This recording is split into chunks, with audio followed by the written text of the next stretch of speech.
Hi, this is Michael Freitas. I'm thrilled and excited to be taking my first conflict management and resolution course at Northwest University. My objective in this presentation is very simple. First, I'm going to describe my current understanding of conflict management and resolution. Then I'm going to explore some new insights I was able to find from reading the book, the class material, and then as well as some videos I've seen and the in-class discussion. Then I'll explore some anecdotes regarding my personal experience working on teams and organizations and ministry, and basically describe my experience with conflict management and the areas I need help with as far as growth. And that's where I want to talk to you about next. I'm going to also get into those areas where I'm strong, where I think that I do a great job. And then I'm going to discuss other areas where I think I need to develop, where I could be more, how I like to say, I need to develop more competency around. And then lastly, I'm going to identify 3 action steps that I could take today to really hone in my conflict management skills. So let's briefly discuss my current understanding of effective conflict management. One of the areas is that many people get stuck is that they believe that conflict is a negative thing. I believe, from my experience, that conflict can be very positive. Also, communication and being a good listener is important. I believe that seeking to understand the opposing person's viewpoint is very important. And not just listening to them or hearing them, but really listening to their story and their point of view. And then last, I'll unpack this idea later, but it's the idea that conflict is not about fairness, because fairness sometimes is hard to measure. It's really about what's appropriate and communicating that. So I'd like to discuss 4 important insights that I was able to draw from the course materials, videos, and in-class discussions and so forth. First of all is this concept of cool down, slow down, reflect, and engage constructively. Rundy and Flanagan 2013 really discuss this in their book and how important it is as when you are facing conflict or in the midst of it, it's important to be cool and collected, to calm down. For me, at times I have these cues, my heart pounds, or I feel a heat at the top of my head, and that's telling me that I need to cool down. Sometimes maybe I need to leave the room and go for a walk. And then I need to slow down and process my thoughts, right? And then reflect on the interests involved. What's at stake? Am I the author of this conflict, or where is this coming from, this friction? And then once I could go through these steps, then I could come back and engage constructively. It's very helpful. And so for me, one of the insights is, how do I internalize this? When you're lifting weights, you have muscle memory, right? So how do I bring this into my brain muscle memory so I can try this when and not forget these little strategies and tactics to manage conflict effectively. And then this first week, one of the insights was doing my hot buttons assessment. That was great too.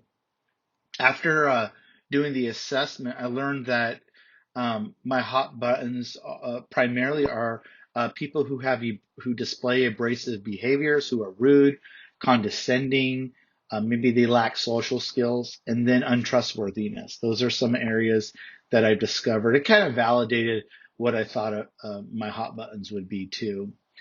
And then we were asked to do a conflict management assessment.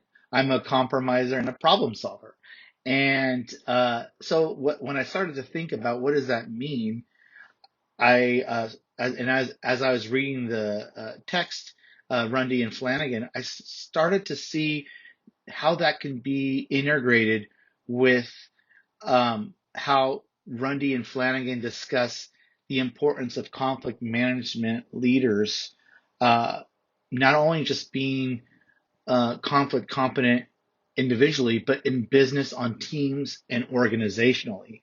So I believe that one of the insights that I was able to take away was, how do I down the road incorporate being an effective compromiser, being an effective problem solver in all aspects and all levels of organizational life. And then Lencioni, in his video, he was talking about the 5 dysfunctions of a team. What really resonated with me is the importance of trust. You have to have trust um, to be in to work effectively on a team. And I believe the best way to do that is to get to know the people on your team outside the organizational walls. Get to know their children, what's important to them, those types of things. I think that starts to build that bridge. So conflict management strengths and growth areas. After being in the class and listening to all my co-students and listening to what they had to say and doing the assessments and reading the literature.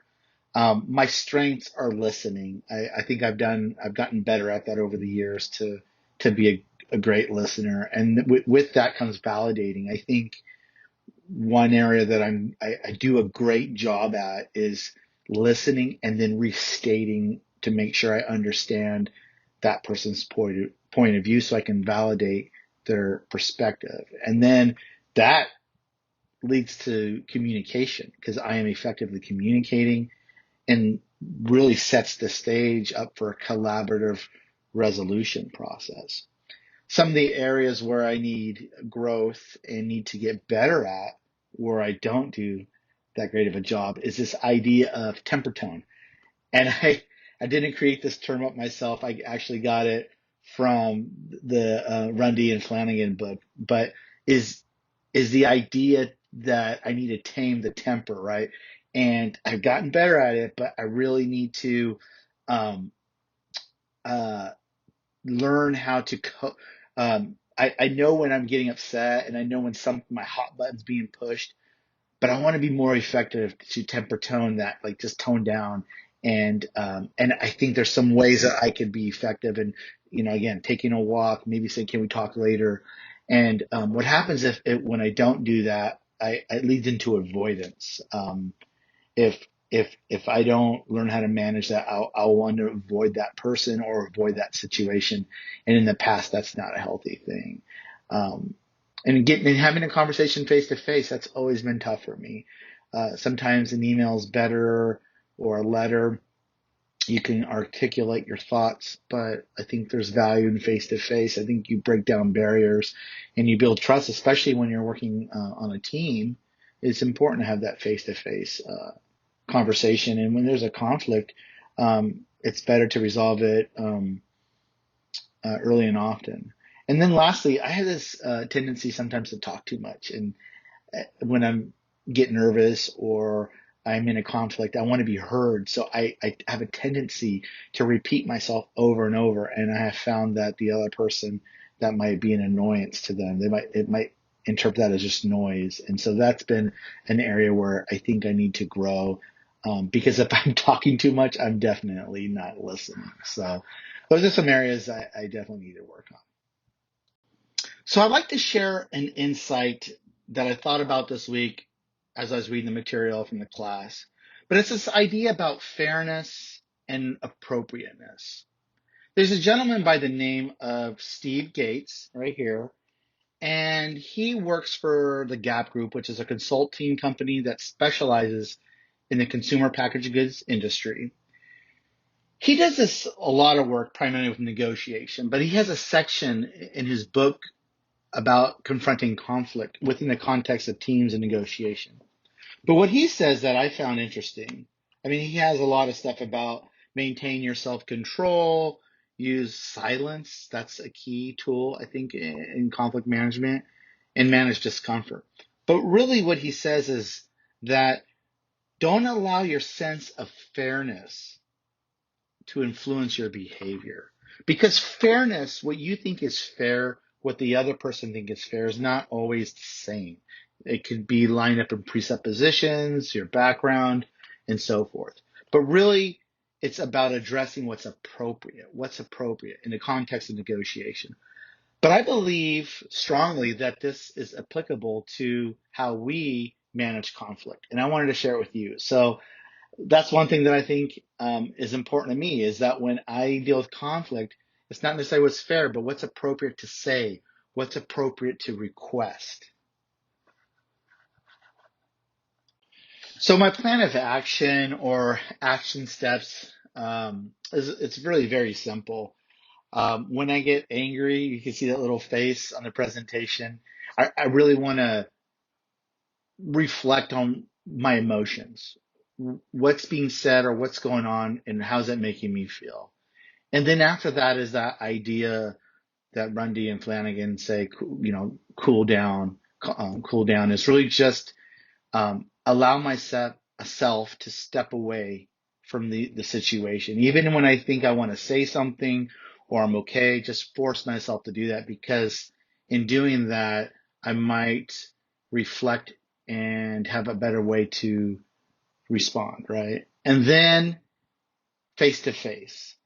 I need to be able to come face to face, maybe wait until that person can talk. I know that that's healthy and that's better than in text or on the phone or an email.